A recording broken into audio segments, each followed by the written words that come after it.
Hey everyone, before we get into today's episode, I just wanted to remind you that we have a ton of extra content over on our Patreon. We do movie watch parties, special Patreon bonus episodes, and all other sorts of wacky stuff that you can access easily if you head on over to patreon.com/filmwhiskey. In 1940, director and star Sir Charles Spencer Chaplin gave the world a farcical look at the world's deadliest fascist. In 2023, we run it back with a Scottish distillery. The film is The Great Dictator. The whiskey is Tamdhu 15. And we'll review them both. This is The Film and Whiskey Podcast.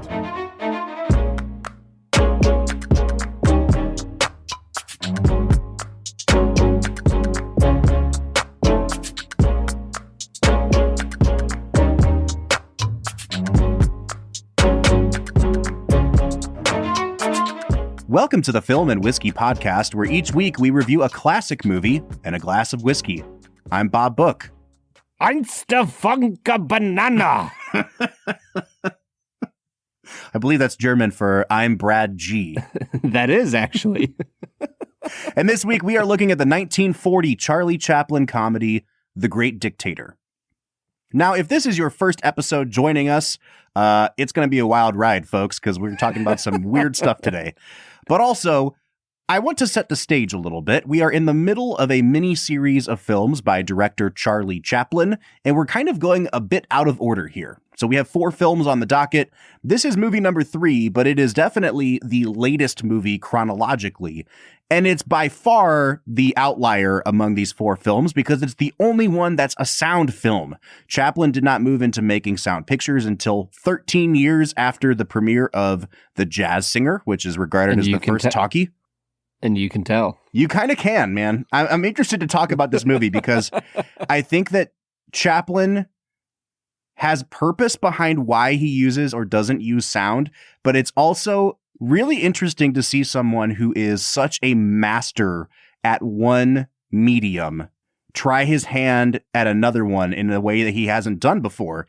Because I feel like now, Brad, we can I can compare him. We can evaluate him against other things from this era.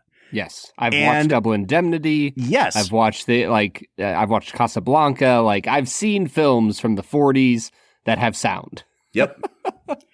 And you're right. I think that there are instances where it's like, oh, Chaplin didn't quite know what he was doing here. And it's kind of endearing. It also makes for, I would say, of the 4 films, and you haven't seen the 4th one yet, I think this is the worst of the 4. I still think it's a damn good movie. So I'm excited to talk about it with you. Yeah, I'm pumped for it as well. This one definitely feels like the outlier. And I think that there's certain elements that don't stick as well because he is in sound. And yet there's other aspects of this film that you can tell having sound as a tool, he does a better job in certain facets. And so, I'm excited to get into it, man. All right, Brad, I guess the place to start, but even before we get into Brad Explains, is just to kind of get your first impressions here. Like, this is obviously your first time seeing this movie, and you talk about how it's the outlier among the 3 that you've seen so far. I think the thing for me, Brad, is that the introduction of sound means that Chaplin now has to write really witty dialogue. And as the movie went on, I was noticing more and more how this reminded me of like a Marx Brothers movie. I don't know if you've ever watched a Marx Brothers film, Brad, but they really relish their one-liners. You know, it's like one of the famous Groucho Marx lines is when he says, one morning I shot an elephant in my pajamas. How he got in my pajamas, I'll never know. Like, it's just that's a one-liner. That's a Marx Brothers. And there's a ton of that in The Great Dictator. But it's interesting because I feel like this movie has a completely different style of comedy from the silent Chaplin films, to the point where it's hard to even draw comparisons between them. Yeah, I think for me, about 80% of the humor in this film just didn't work. Ooh, wow. Okay. I don't know if that's like hot take of all hot takes, but the whole dancing with the globe scene didn't work for me. A lot of the humor of Hitler didn't work Hinkle, Adenoid Hinkle. Okay, I will say, here's a bit of humor that did work for me. I love the names that he gave everyone. Oh my gosh, yeah. the Bacterian country, and yeah, big fan of all the names. Adenoid Hinkle. What was Mussolini? Oh, I don't remember, but yeah, like his right hand man's name is Garbage, and yes, and the Gehring substitute is Herring, and yeah, it's great, man. Yeah, it's incredible. So big fan of that. But as I was saying, a lot of the humor doesn't work. The humor that does work are really small moments. The best of which reminded me of another film, and I'll think of it here in a second. But when he goes off, it reminds me of Lost in Translation. When he is like giving his speech to the typist, and he talks for a solid like 45 seconds, and she types like 3 letters. Yeah. And then he says like 2 words, and she types for a solid 30 seconds. They do that a couple different times. Like, I think there's a moment where he's getting translated by somebody and the same thing happens. Yeah. Yep. And it's incredible. And it made me think of Lost in Translation when, the Japanese director talks for a solid 2 minutes of real time and the translator goes, "Be more stern." Mm-hmm. And then like that's it. He's like, I think he said more. Yeah, I think for me, Brad, there are moments where the humor in this movie is kind of sweet and almost childlike. There are moments where the humor is very clever and it's like very witty and punny and almost not designed to make you laugh out loud, but more to chuckle at the cleverness, like the things like the names, Benito Mussolini in this movie, you were just talking about him. The character's name is Benzino Napoloni, and Mussolini went by the title of Il Duce, and in this movie he goes by Digadicci. Yep. And like things like they replace the word Führer with Fooey, and so there's like little moments like that are just silly. And then there's like the complete slapstick chaos of, like I said, a Marx Brothers movie, to the point where they're getting in food fights. And I think if there is one criticism I can make of the humor in this movie, I think all 3 types of humor worked for me, Brad. But I will admit that the humor doesn't feel consistent throughout this movie, because it's not as if those 3 types of humor are woven throughout the movie. It feels very much like, here's a scene where the humor is very sweet. Here's a scene where the humor is very clever. And then here's a very funny, silly sequence. And they feel kind of disjointed.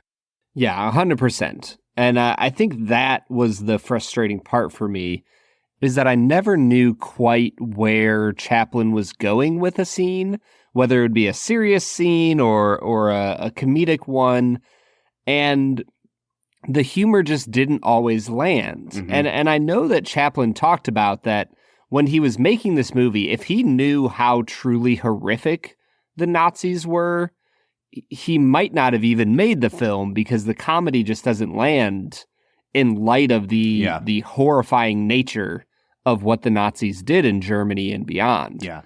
And I think I could feel that. Like, not even knowing that quote, there were certain moments where, like, it almost felt like we were getting an early version of a Schindler's List. Mm.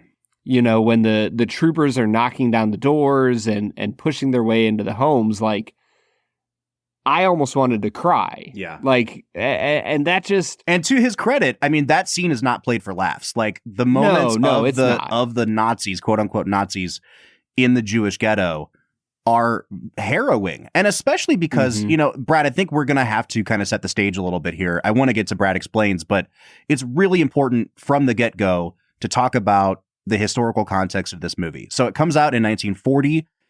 Very obviously, the United States is not in World War II yet. In fact, during the production of this movie, even Great Britain wasn't at war yet. And so Chaplin is really going out on a limb here, and we'll talk about why, when he makes this movie, to parody a world leader, on the level of a Hitler.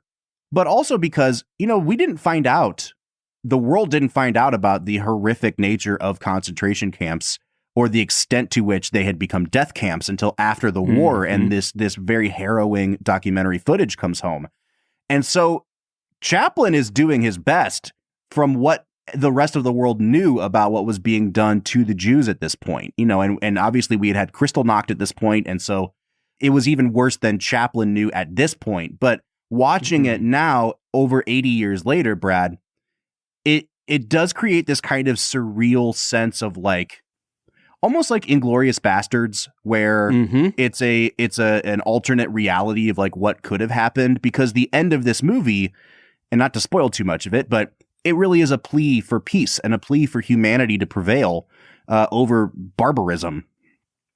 And it's now a very tragic and sad what if, because this movie comes out and we're not even at war yet. And then we know how the next 5 years goes for the world. And it's like, it's just really, it's a really interesting artifact of cinema history. Yeah, that is the thing that is my biggest takeaway from this film. So you're welcome. You can stop listening to the episode now. We'll say nothing else of value. But like, when I look at this movie, I think that the year of release is the most fascinating fact about it. Yes. And that's the thing, is like, you can't hold it against the movie either, because this dude was really, he was taking a stand when no one else was taking a stand. And the fact that we didn't know all of the details at the time can't be held against him, because at least he was doing something. Right. Yeah, no, I mean, he was on the leading edge of saying, hey, this Hitler dude kind of sucks, and he is no good for the world. And the way he goes about it, I think the way I appreciate the parody is that you have to be able to make fun of the evils of this world in such a way that you understand the ridiculousness of evil, that it asks us to do such ridiculous things. Yeah. And it can twist us into such farcical versions of humans that have such ridiculous demands. And I think it's just, this is one of the best iterations of parody the world has ever seen. All right, with that out of the way, it is time for us to get into our first segment of the day, which we call Brad Explains. Brad's gonna give us the movie plot with only 60 seconds ticking on the clock. So let's go ahead and hear your take with this little segment that we call Brad Explains. Brad Explains is the part of the podcast where Brad breaks down the plot of the movie that he has just seen, often for the first time. We have set the stage. This is a movie parodying Hitler. If you haven't seen the movie, I don't know if I can effectively communicate to you just how much of a parody of Hitler this is. Like, it is he is like carbon copying the entire administration of Adolf Hitler and Benito Mussolini and just thumbing his nose at them from across the ocean. And it's pretty ballsy. And Brad's was Mussolini's wife a little bit on the you know what? I don't know. Robust side? I'm not sure. That was an interesting characterization, we'll say. Brad, I'm going to give you 60 seconds on the clock to break down the actual plot of this movie. And go. A barber from Germany fights in World War I. He loses his memory in a plane crash where he saves the life of a German officer.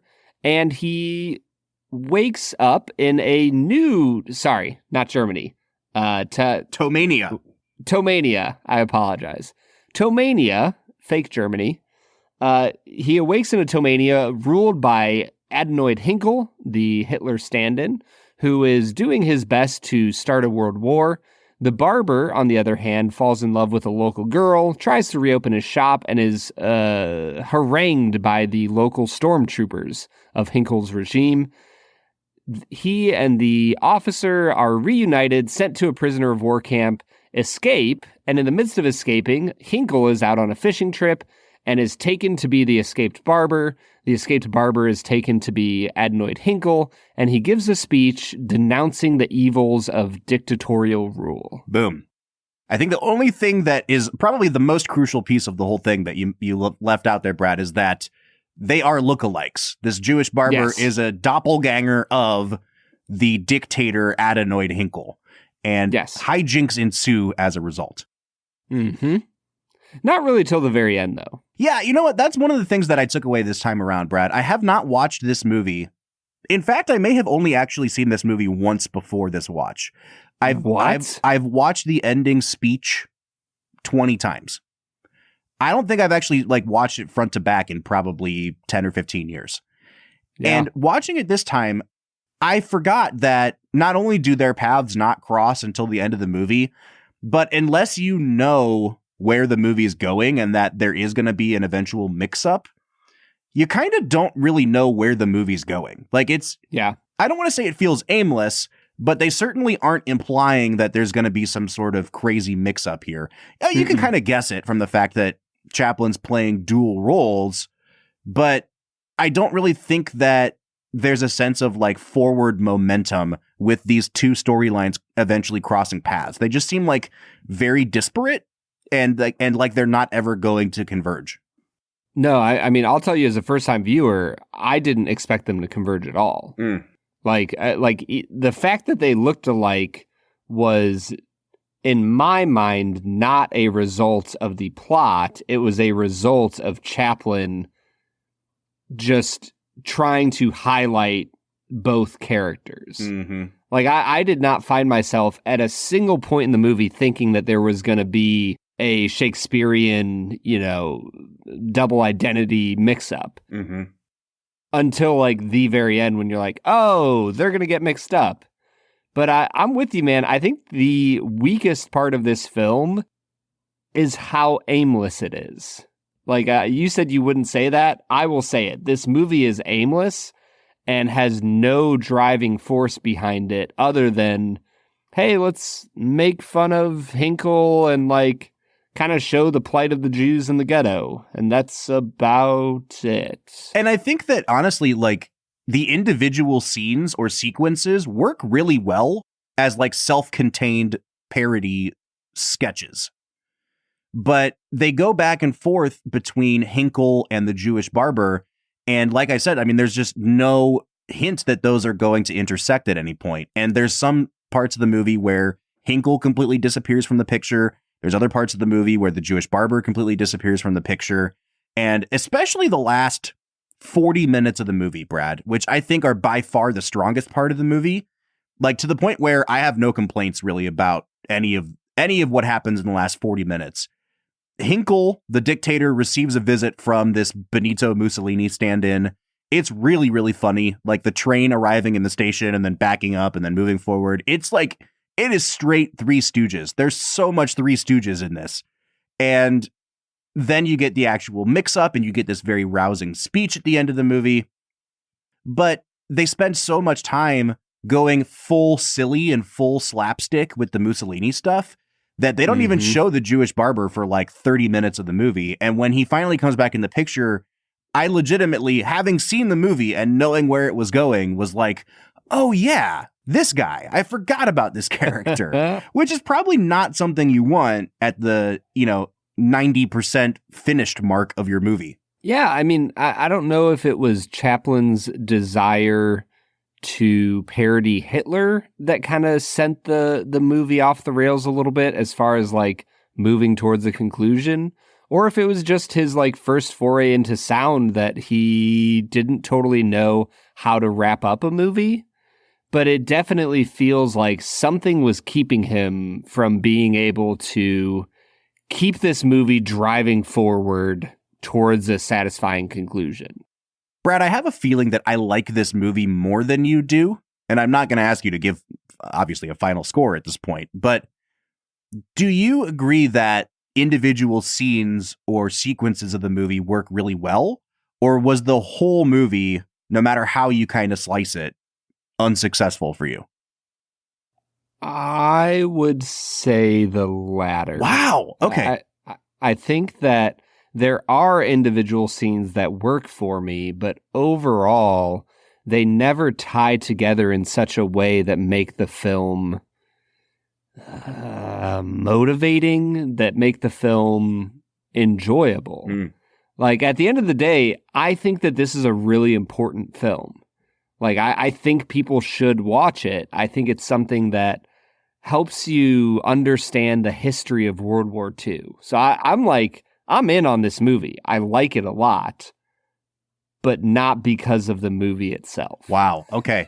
Yeah. You know what is really funny about this is that I didn't know how you were going to react to Chaplin overall. And as I think back on how we structured this 4-episode miniseries, you know, we did kind of call an audible by not doing Modern Times immediately after City Lights, but I don't even know if starting with City Lights was the way to go, because you had such a great reaction to The Gold Rush, which is a much sillier film.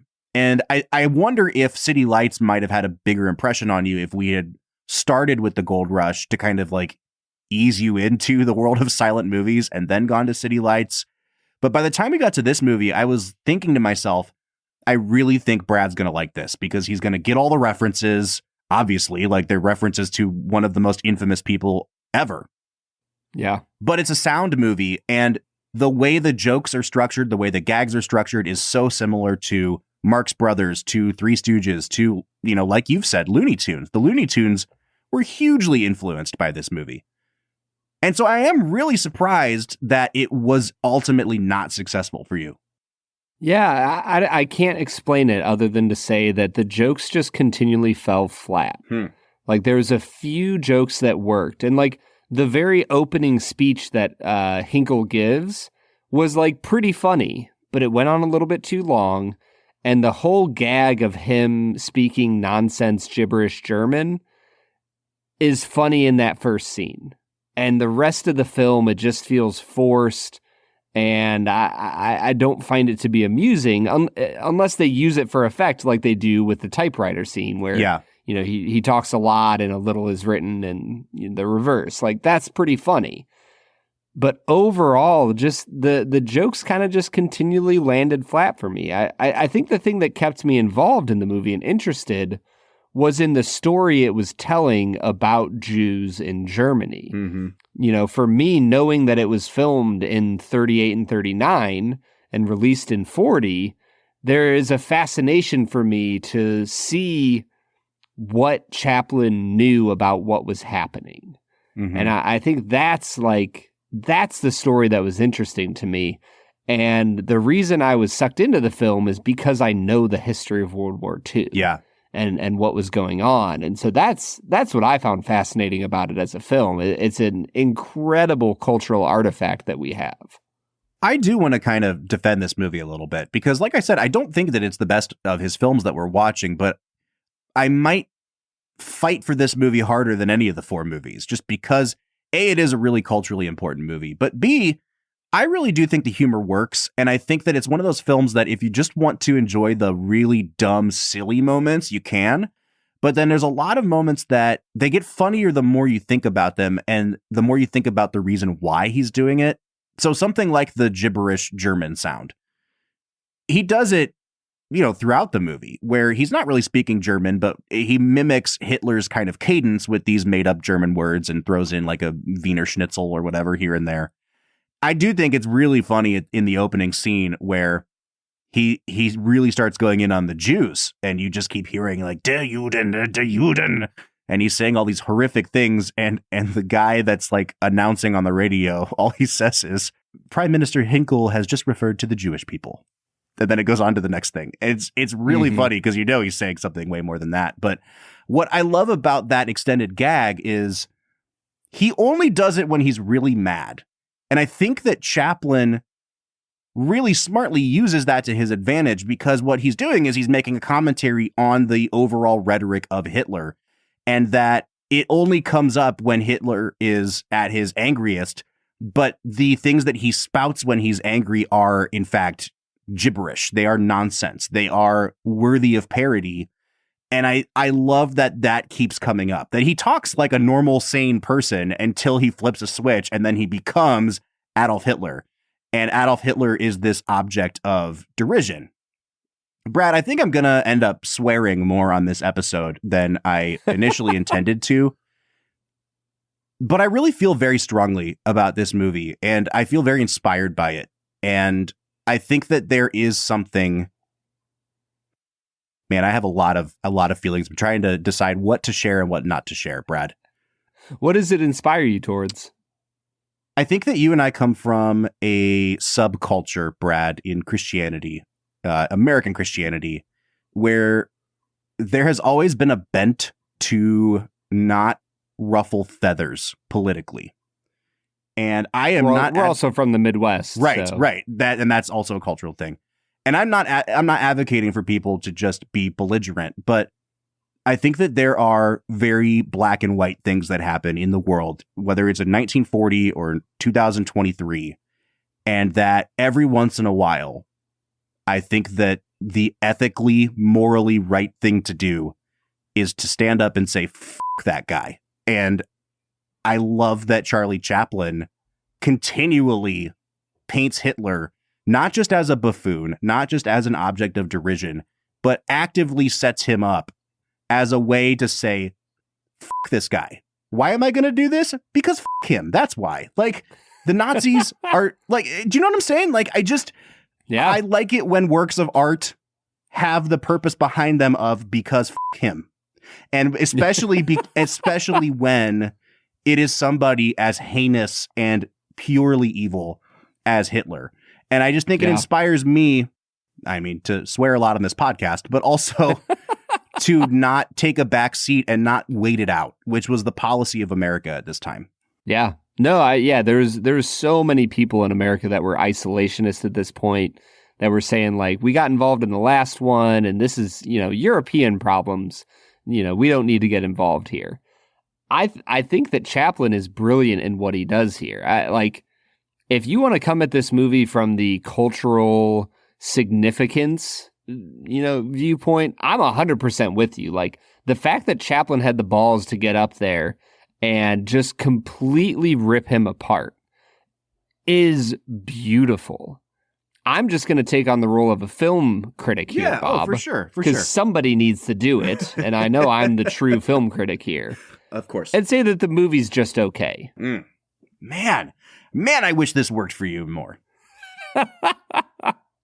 Here's the thing, man. It works for me in certain ways. It's just not. I wish that he had made 3 other sound films before he made this. Yeah, I get that. I think that's the key thing for me, where I'm just like, bro, like, either don't direct this, have a co-director or somebody, or make other movies first. Like, I know he took a long time on his films, but at least make one other sound film before you take on, I don't know, parodying Adolf Hitler. Yeah. Yeah. I mean, see, and I just think that it works better than you do. And to complete the setting of the table here, historically, I do want to talk about, like, what Chaplin put on the line to make this movie. Because, he is the most famous person on earth throughout the 1920s. He makes City Lights. It's a big success. He makes Modern Times. It's a success. But, like, he has now become, isn't it cool that Charlie Chaplin is still making movies? You know what I mean? Yeah. People respect it. People go see it. He's not the phenomenon that he once was. He has a boatload of money, but he still has his reputation to protect. And I feel like at some point, Brad, we will talk about Chaplin's kind of personal peccadillos that he is always kind of trying to keep hidden so that his reputation can remain unblemished in the public eye. And yet here he is. He's making this movie. He decides he's going to make a movie about Hitler for a myriad of reasons. Back in the early 1930s, he went to Berlin to premiere, I think it was City Lights, and he got mobbed by the people, and there was so much adoration and adulation that it actually pissed off the Nazis. And so they started producing like a pamphlet or something about him where they kept calling him a Jewish comedian, even though he's not Jewish. They just wanted to paint him in a negative light. And so his history with the Nazis is well documented, and he's ready to get back at them. Yeah. But at this time, even Great Britain is like, we're not going to show this movie. We will outright ban this movie from being shown in our country because they were under an appeasement policy. And so he kind of self-finances almost the entire budget of this movie.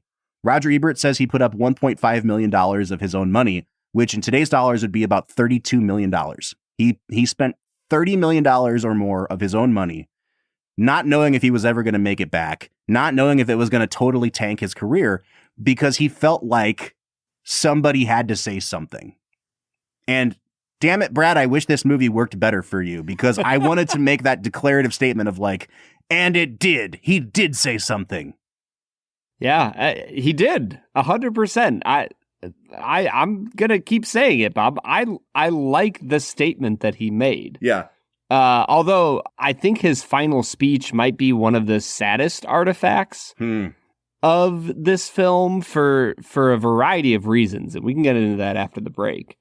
But there's so much about this movie that makes the historian in my soul go, oh, like this is a fascinating thing. Well, Brad, I think maybe this is a good place to hit pause then. We'll come back after the break. We'll actually talk about the performances in the movie. We'll talk about that final scene. But before we get there, what do you say we try this Tamdhu 15? After drinking the Tamdhu 10, I am really excited for this. All right, let's get to it.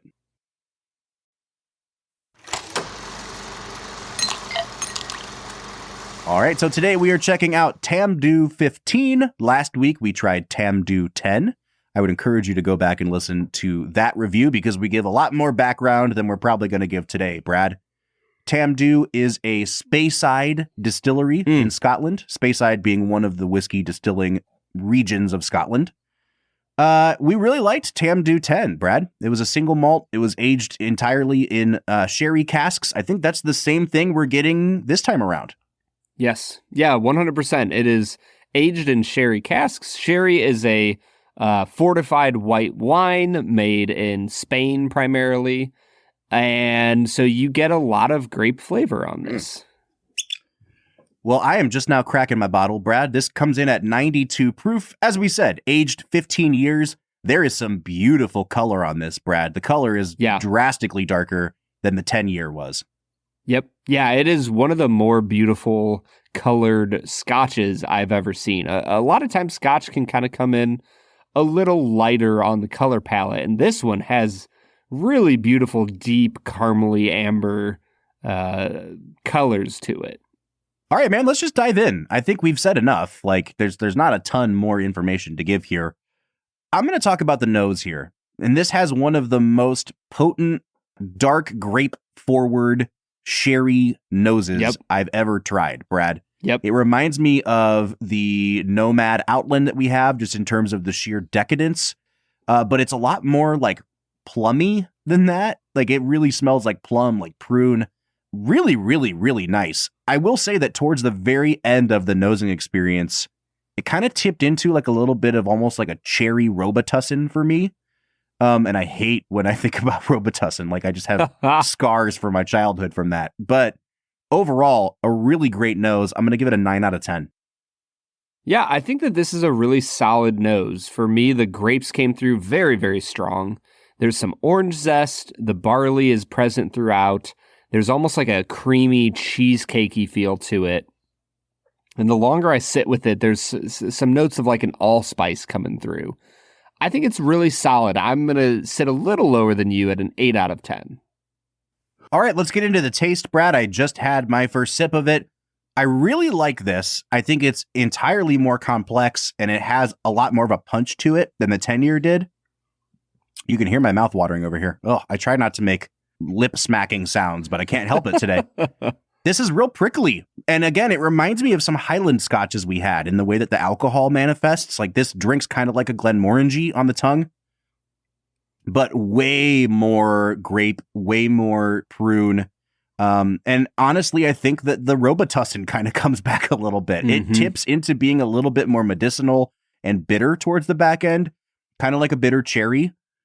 I don't know how to score this, Brad, because it's a really thick, pleasant mouthfeel that leads into some kind of slightly unpleasant, bitter fruit notes. I think I'll give it a 7.5, though. Yeah, I actually like the taste here a lot. I give it an 8.5 out of 10. I think that for me, the bitterness that you're talking about, for me, it was like a really strong tart flavor that reminded me of like some dried cranberries. There's some grape jam notes going on, like a really nice, thick grape jam. There's some almonds nuttiness that hit me. And then I got a little bit of a vanilla, but almost like a blondie. Do you know what I'm talking about? Like the brownie dessert, but, you know, vanilla instead of chocolate. Do I know what you're talking about? Come on, I mean, man. You know, Malone University had some killer blondies. Am I right? Can I give a quick aside? Yeah, 100%. One time I went to get blondies at Applebee's with a friend of mine. It was a late night blondie run. And apparently they had a mix-up in the back that we did not know about because the maple butter sauce that comes with the Blondie at Applebee's Sauce was directly next to the Philly cheesesteak cheese sauce.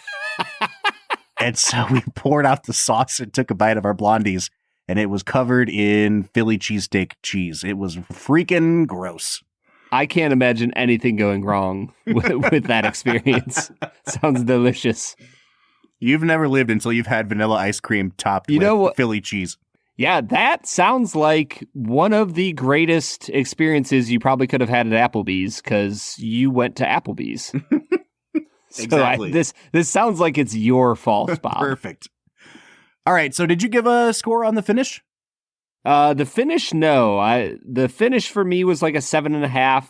Finished with some like nuttiness, a lot of grape coming through. Gets a little bit oaky. The barley is present. It was a fine finish. Nothing to write home about. Yeah, I think the finish is actually a pretty significant drop off in terms of like the potency. It's really potent on the tongue, like on the palate. And I think pretty prickly. Like I'm surprised this is 92 proof. It drinks hotter than that and it drinks more robust than that. But on the finish, like I will say to its credit, it doesn't have that sort of Robitussin-y aftertaste, but it just kind of dissipates. There's not a lot there. I will still give it a 7 on the finish. Yeah, and then on the balance, I gave this an 8 out of 10. I think it's a really solid expression. It doesn't quite reach the heights that the Tamdhu 10 did for me, and I'm a little bit disappointed there. I'm going to give this a 7 on balance. I actually like this whiskey a lot better than I liked the Tamdhu 10. I just think there's a lot more going on here, and I like that it is so potent and robust. But there is a marked drop-off from nose to taste to finish. And that kind of sucks. So, like, even though I like the flavor profile here a little bit better, actually a lot better than Tamdhu 10, it's not as well balanced. So it's a 7 for me. And that takes us to value. Now, Brad, I believe this is no longer sold in the state of Ohio because I got it on one of our last call runs. Mm-hmm. But looking online, there are some areas where it seems to be really marked up, but I see it listed on Total Wine's website at $129.99. So We're talking about a $130 bottle of whiskey. This is right in line with what we would see from something like a Glenmorangie 18. The only thing is this is 3 years younger than that. So I think this is overpriced, Brad. Yeah, I think at $130, I would give it like a 4.5 on value. Like, I think it's about $40 to $50 too expensive. Like, I think this is a $70 whiskey that maybe $80 whiskey that's $130. And that's hard for me to swallow, man. I don't know if I could recommend that to many people. I always tell myself that I'm going to do this, and I never remember to. But like when I'm editing our episodes, and I hear you say something like, "Oh, this is a $50 whiskey," but it's actually like a $120 whiskey. Mm-hmm. I just want to make sure that everyone understands what you mean when you say that, because my understanding is that you're just going based solely on the drinking experience you had, and like if someone placed this in front of you blind and then said, "How much would you pay for a bottle of that?" Yeah. Yeah, 100%. It is kind of absent sometimes of the context of like, oh, they finished this in the most rare barrel on earth that was only used one time. And, you know, like, I think that you take that out of the equation and you're kind of just evaluating how much would I pay for this based on how good the juice was.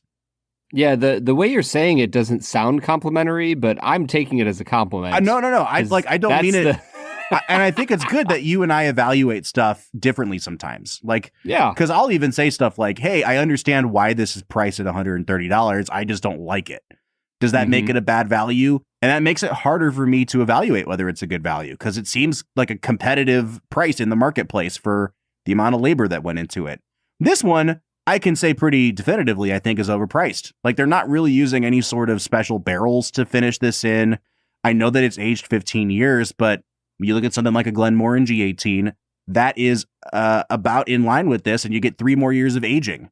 So, yeah, I'm going to give it a 6 out of 10 on value. I don't think it's a horrible value, but there's definitely better whiskeys you can get for this price or cheaper. So, Brad, I am coming out to a 36.5 out of 50. What are you coming out to? Bro, I feel like we were like wildly different throughout this entire experience. And yet here I am at a 36.5 out of 50. Wow. All right. So we're at a 73 out of 100, or an average of, get this, 36.5 out of 50. Ooh, that math. You got it, man. This is kind of just clearing the bar for us to start recommending it. I do think it's a worthwhile drinking experience. I don't know if I'd recommend buying a bottle, but like, there's nothing wrong with this. I would never recommend someone not try it.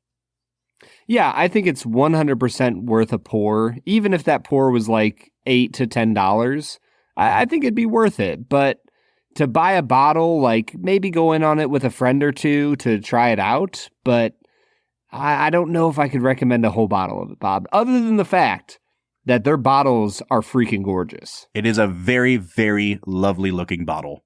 Very attractive. Brad, I feel like this whole episode is just like a slight letdown for you. Yeah, and it's your fault, as always. As always. All right, man, let's get back into talking about The Great Dictator. What do you say? Let's get to it. All right, everybody, that was Tamdhu 15, a whiskey that Bob and I had wildly different experiences with, and yet somehow came out to the same score. Which I'm hoping is the case with our final scores on this movie, but I feel like I might be hoping against hope here, Brad. Yeah. I mean, do you want me to ruin your life now or later? I'm happy always later. Let me enjoy these last few moments before you pull the rug out. Well, in order to extend your hope a little longer, I think we need to turn to Canada's favorite segment, Two Facts and a Falsehood. Brad is gonna try to stump you, Bob. Two are right and one is wrong. Two facts and a falsehood. Two Facts and a Falsehood is the part of the podcast where Brad presents 3 items to me as fact about the making of this movie, one of which he has totally made up, and it's my job to figure out which one is the lie. I am currently 1 game under 500 on this season, Brad. I'm at 5-6. I am hoping that I can get back into the good graces of Film and Whiskey Nation by pulling even again. I'm not super optimistic, though. That's assuming that Film and Whiskey Nation wants you to win. I think they at least want it to be competitive, you know? Like, I think the goal for them is a 500 season. That maybe. I mean, in the baseball world, that, could get you into the playoffs. I think if whenever the Browns are 5-6, it's at a point where I'm like, yeah, the season's over. We're gonna end up like 5-11. I guess I'm just hoping that they root for us both equally, so that neither one of us comes out too far ahead of the other. Yeah, no, I don't hope for that at all. I want them to root for me. You know what? Tell me your 2 facts and a falsehood. Let's get this over with. Facts number 1. Chaplin said that wearing Hinkle's costume made him feel more aggressive, and those close to him remember him being more difficult to work with on the days he was shooting as that character. Fact number 2, Maurice Moscovich, who played Mr. Jekyll, was a Jewish immigrant from Poland who, upon hearing of Chaplin's intent to make the film, begged him for a role in the movie, hoping for an opportunity in the shaming of Hitler for his abuse of the Jewish people. Fact number 3, production on the film started in 1937 when not nearly as many people believed Nazism was a menace, as was the case when it was released in 1940. However, the film was ultimately upstaged as the first anti-Nazi film satire by the Three Stooges production of You Nazi Spy, which also was released in 1940, 9 months earlier. Number 3 is true. I know that for a fact because I perused the Wikipedia article. And I wanted to talk about the Three Stooges at some point. So thank you for making sure we hit that mark, Brad. You're welcome. Number 2 sounds like that could be something that really happened. I really liked that guy's performance in the movie. It was really good. He's the best performance in the movie, Bob. I like to think that he begged Chaplin for a role so that he could stick it to the man. And because of that, I think I'm just going to pretty easily settle on number 1 as the falsehood. I don't know if it is, but I like the narrative that I'm constructing here. So number 1 is false. I like the narrative that I constructed in number 2 being the falsehood. Damn it! You did. You constructed the best narrative. Why would you do that to me? 100% did. Now I'm sad. Oh, all right, I'm man. at 5 and 7 on the year. Man, this sucks. It's like a true Cleveland Browns football season. It's like we just received our first visit from Pittsburgh, you know, when the season's still hanging in the balance and you just got to either beat the Ravens or the Steelers. And then they just wallop you. They just accelerate the downslide. Yeah. Yeah. All right, man. Oh, man. Let's talk about the performances in this movie. So, this movie is nominated for 5 Oscars, including Best Picture. It's nominated for Best Actor for Charlie Chaplin. I think it is very well deserved for playing 2 roles, both of them very convincingly.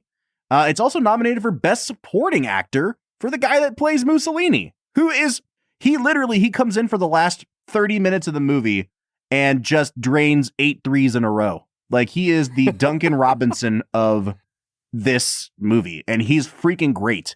But it sounds like, Brad, you think that there's somebody else in the cast that's even better than both of them. Yeah, first off, Jack Oakey as Napoleone, the dictator of bacteria. Can we just... He didn't even try to make a play on words with Italy or anything. No, he just called them bacteria. Do you know why? Well, no, I don't. Because them. That's why. It's great. You know, you're right. Italy doesn't get enough shame for its part in World War II. Forget that. I don't care if they gave us pasta and forget you. Here's a real question. Do you think that Italy gets a pass in America's mindset because they gave us pasta, pizza, and wine? I'm not going to comment on that, Brad. Let's move forward. What you're asking me is, do carbs cover a multitude of sins? And I don't know how to answer that. Maurice Moscovitch as Mr. Jekyll, incredible. Yeah. He's actually from the Russian Federation at the time. He's from Ukraine. Oh, wow. Okay. Yeah, he's a Ukrainian guy. He was incredible. He just had the gravitas that you need for a movie about the ghetto in World War II. Mm-hmm. 100%. And again, I think that it is worth noting that Chaplin very specifically picks people to be in this movie to fill, and I wouldn't say certain roles, but that guy's not going to be telling jokes. You know what I mean? He is there to be the tragic side of the film that makes you think about what's actually happening in the real world. And he does such a good job of filling out those roles that I think it helps to make the comedic roles even better. Do you know what I mean? If Chaplin wanted that guy to take a pratfall, it would just undermine the whole movie. And I think he's already kind of trying to build a house of cards. And however successful or unsuccessful you think it is, Brad, I think we can both agree it would have been way more unsuccessful if they tried to make that guy be a comedian. Yes, 100%. I think everybody else in the film has their comedic moments. Even, Hannah, the girl that he falls in love with, played by his wife at the time, Paulette Goddard. Mm-hmm. I think that's an interesting thing we could probably talk about. Absolutely, we can. Everybody has their comedic moments except for him, and I think it works.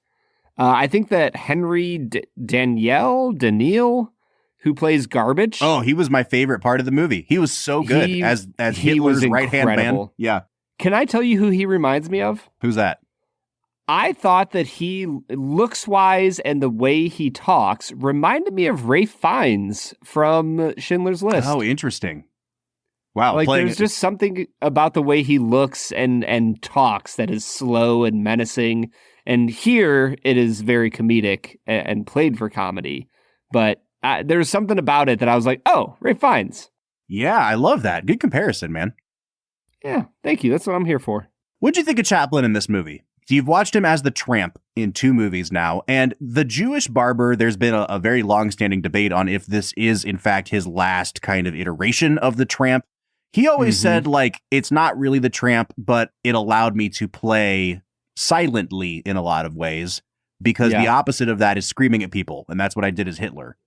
Yeah. I love that I love that they do kind of like modify. He's clearly wearing like a riff on the tramp's costume in a couple scenes, but it's like the clothes are much nicer. They're not quite as tight or as baggy as they are with the actual tramp. So I don't know, man. Like, what? First of all, do you see this as a tramp character? And then secondly, overall, what did you think of Chaplin in this movie?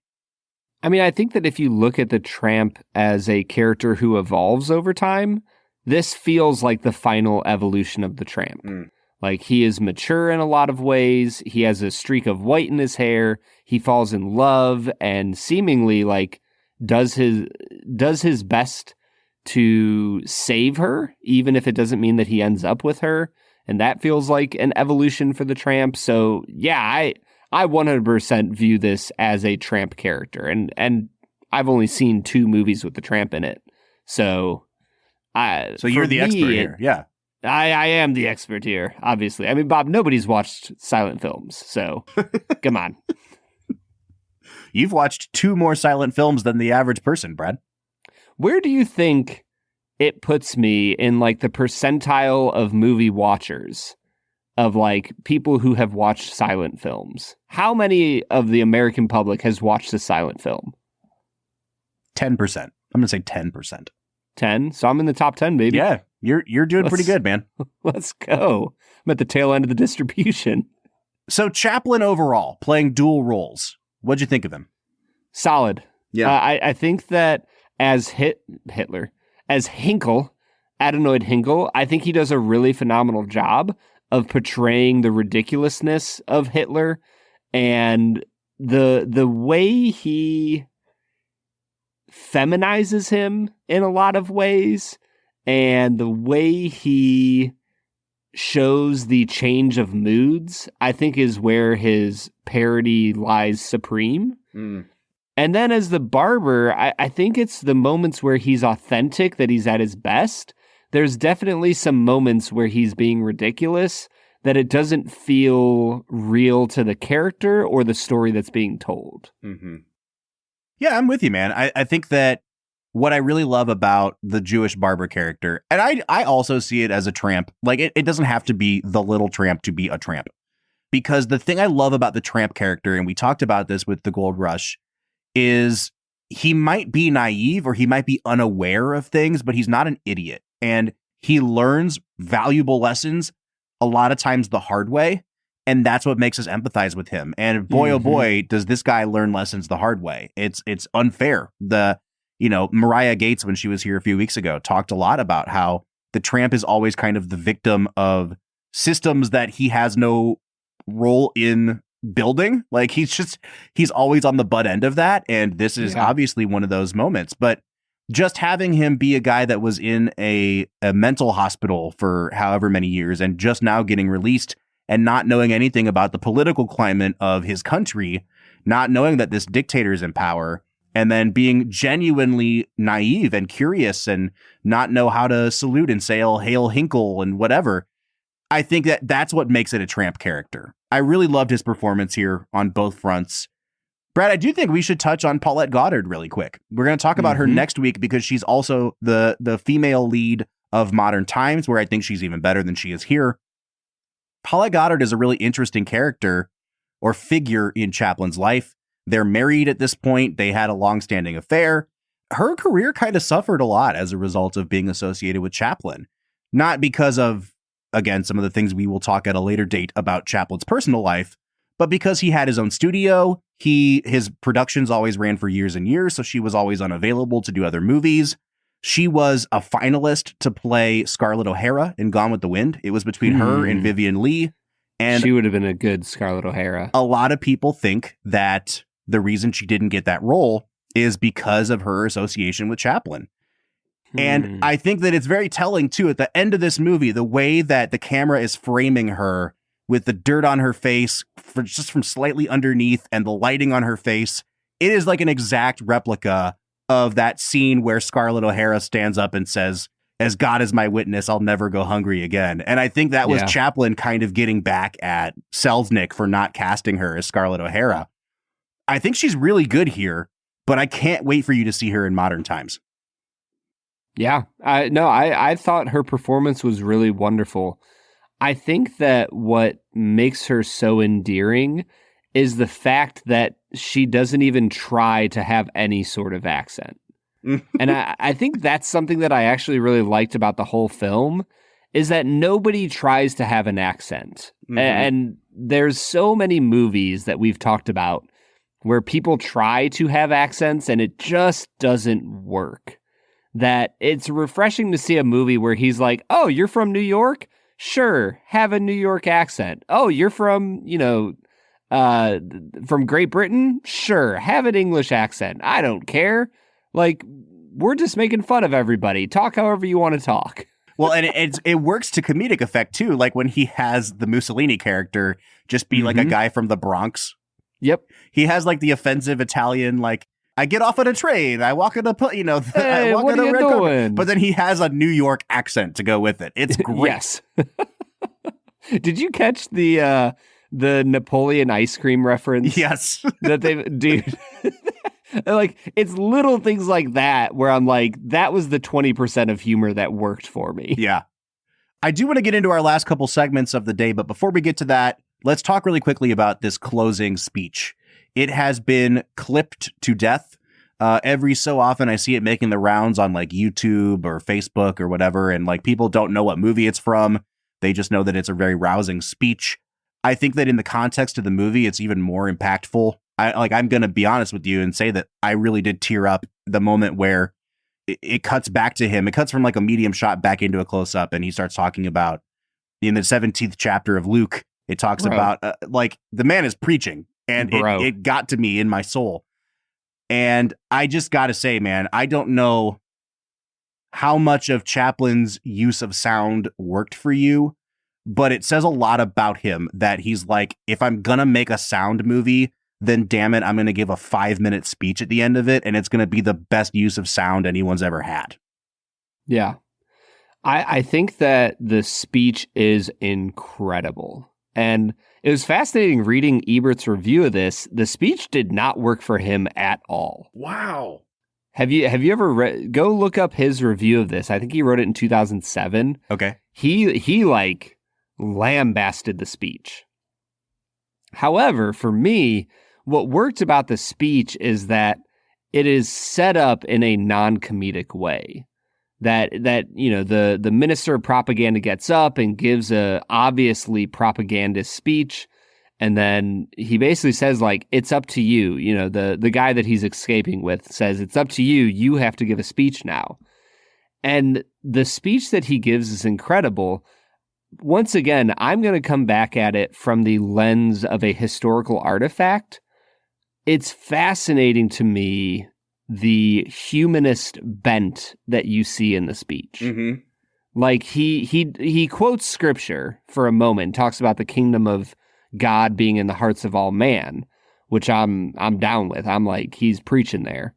But it takes such a bent where he's essentially saying humans are able to make human life better. Mm-hmm. And we just need to get rid of these evil leaders and these systems of power that are above us. And if we would just unite as brothers, we'll figure it out. And A, he sounds very communistic there for a moment. Mm-hmm.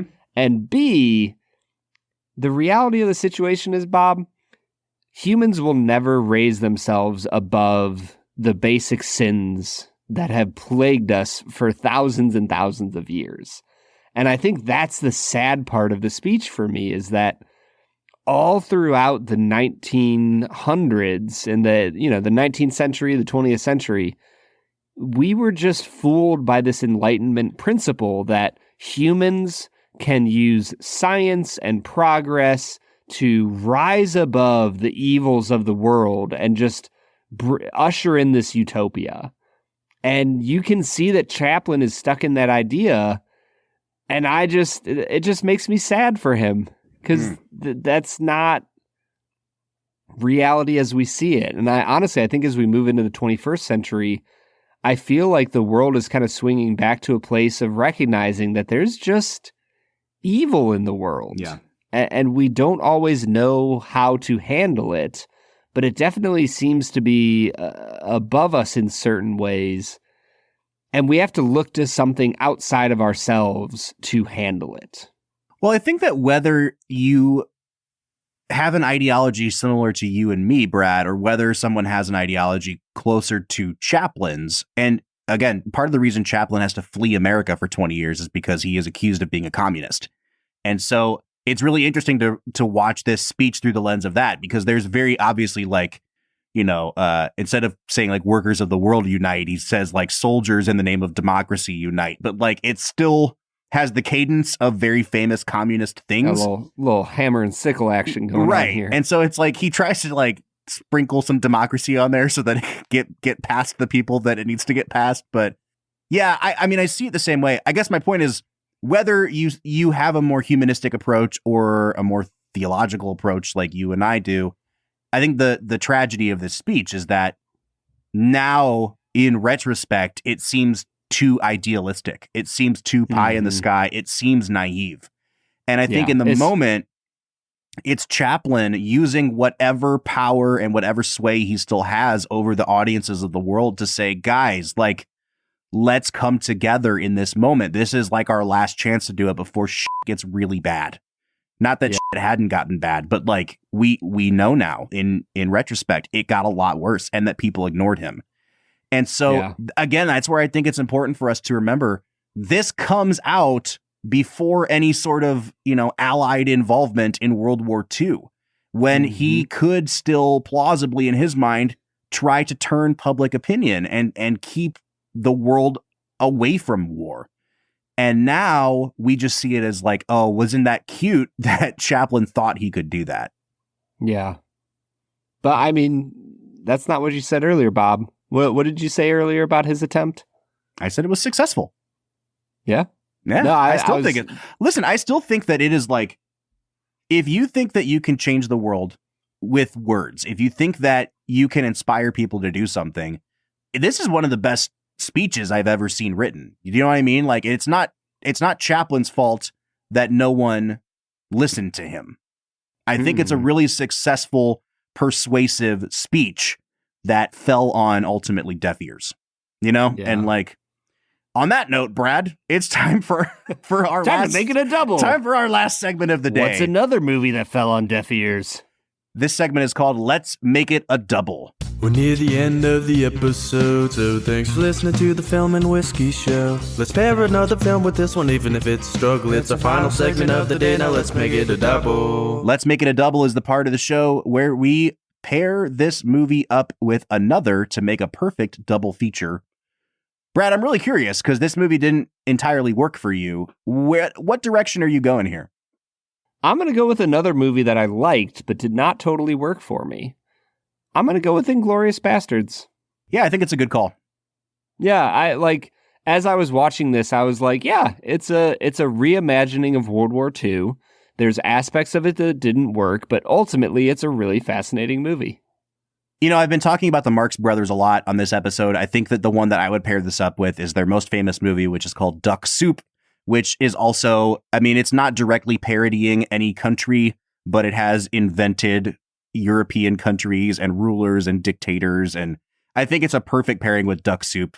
Anytime you get food fights and one-liners, it's going to be a good double feature. So Brad's going with Tarantino. I'm going with the Marx Brothers. Brad, it's time for us to give this movie some final scores. Should I give it a positive score first, or should you give it a negative score first? I mean, you know, negative would be like 5 or under, you know, if 5 is the halfway point. So I will go ahead and give it the positive score of 6.5. Ooh, man, I'm just shocked that it didn't work for you to the extent that it didn't work for you. Yeah, it just wasn't funny. Nah, well, neither are you. And that you're not funny. Fine, sure, whatever, Bob. I'm gonna give it an 8.5, and I gave The Gold Rush an 8.5. And I think it's one of those moments where it's like, I know I gave these movies the same score, but they're for very different reasons.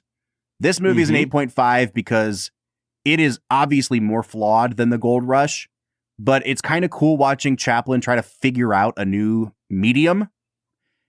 And I also think that the things that he nails about this movie, he really, really nails. It's like, it really works for me. It's not as good as The Gold Rush, and I do think of the four we're watching, it's the worst one, but it is more than worthwhile to watch this movie. Yeah, it is the worst one. I really hope someone out there has seen The Great Dictator, because I'd like to know what people think of this one. If you want to let us know, you can find us on our social media accounts, Facebook, Twitter, Instagram, TikTok, @FilmWhiskey.